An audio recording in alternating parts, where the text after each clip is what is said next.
Épisode 61. Les jours passaient, Édipe avait perdu sa joie de vivre. Il avait gardé auprès de lui Thésée, qu'il prenait pour un simple berger, mais il fuyait la compagnie de ses camarades. Il ruminait l'insulte de son cousin du matin au soir. Dès qu'il apercevait une flaque d'eau, il y cherchait son reflet, guettant sur son visage des ressemblances avec ses parents. Un jour, il décida de se rendre à Delphes pour consulter l'oracle de la Pythie. Elle seule pouvait lui donner la réponse. Ses parents essayèrent de le retenir, mais sa décision était ferme. Ils le laissèrent donc partir, le cœur serré. Édipe demanda au berger de l'accompagner, et c'est ainsi qu'ils prirent ensemble la route de Delphes. En chemin, Thésée repensait à son premier voyage au sanctuaire d'Apollon en compagnie de Conidas. Il avait 16 ans alors, et allait sacrifier sa chevelure. « Comme cela me paraît loin », pensa-t-il. Il se souvenait aussi dans les moindres détails du récit fait par Conidas de la visite d'Héraclès à la Pythie de Delphes. C'est elle qui l'avait condamné à obéir aux ordres d'Eurysthée. Qu'allait-il se produire pour Édipe ? Ils arrivèrent à Delphes au petit matin. Comme toujours, la foule était nombreuse pour consulter la Pythie. Ils se glissèrent au milieu de la longue file d'attente et attendirent leur tour. Les heures s'écoulaient. La Pythie répondait aux questions posées par ses visiteurs les unes après les autres. Il lui fallait parfois de longues minutes avant d'obtenir la réponse des dieux. La fatigue se faisait sentir. Plus la chaleur augmentait, plus la tension montait. Certains quittaient le temple d'Apollon en extase et d'autres repartaient en larmes. Bientôt, Édipe et Thésée furent suffisamment près de la Pythie pour la voir agir. Édipe ne la quittait pas des yeux, comme hypnotisé. Le corps de la prêtresse ruisselait de sueur. Ses longs cheveux collaient à son front. Ses gestes désordonnés, ses regards hallucinés faisaient presque peur. Édipe avait de plus en plus de mal à contenir son impatience. Thésée se sentait gagné par sa fébrilité. La solennité de la cérémonie le mettait mal à l'aise.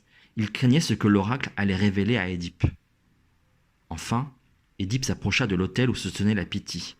Il s'agenouilla et dit ceci. « Ô grande prêtresse d'Apollon, je viens humblement te demander de me révéler le secret de mes origines et mon avenir.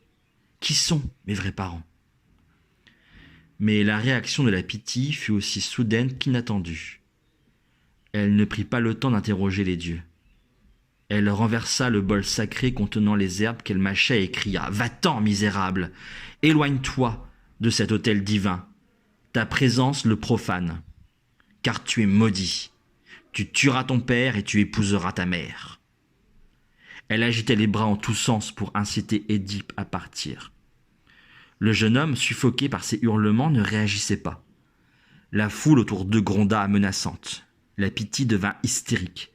Il fallait au plus vite calmer ses cris de rage. Thésée entraîna son ami au dehors, tandis que la foule, indignée par les révélations de la Pythie, se mettait à le huer. Impossible de décrire la douleur d'Édipe devant cette sinistre prophétie. Il était sous le choc. Thésée le guida pour quitter Delphes en toute hâte. Après quelques heures de marche silencieuse, Édipe et Thésée atteignirent la bifurcation qui conduisait vers Corinthe. Le soleil déclinait doucement. À droite, la route pour Corinthe. À gauche, la route pour Thèbes. Édipe retrouva enfin l'usage de la parole. « C'est décidé, je ne remettrai plus jamais les pieds à Corinthe. Ainsi, je ne risque pas de tuer mon père, ni d'épouser ma mère. » Thésée en serra affectueusement les épaules du jeune homme. Il trouvait son attitude magnifique et sa décision de s'exiler d'une sagesse exemplaire. Mais il n'était pas sûr que cette décision suffirait à conjurer la malédiction. En choisissant de tourner le dos à la ville de son enfance, Édipe prenait, sans le savoir, le chemin de la ville où il était né. Cependant, Thésée se souvint des mises en garde de Tirésias. Il n'avait pas le droit de le révéler à Édipe. Il le laissa donc prendre le chemin de Thèbes.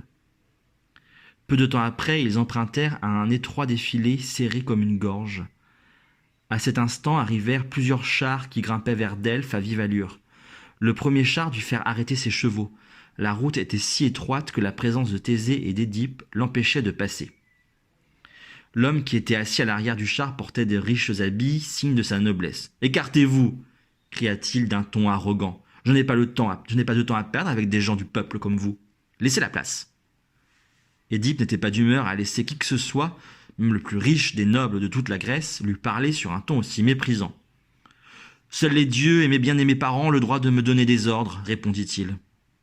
Eh bien, c'est ce qu'on va voir, hurla l'homme, furieux, et il lança ses chevaux en avant. Thésée avait le soleil couchant en pleine figure, il ne put distinguer le visage de cet homme. Il n'eut que le temps de sauter derrière un rocher pour échapper à son char. Édipe, lui, n'avait pas bougé. Qu'allait-il se passer lorsque le char le heurterait ?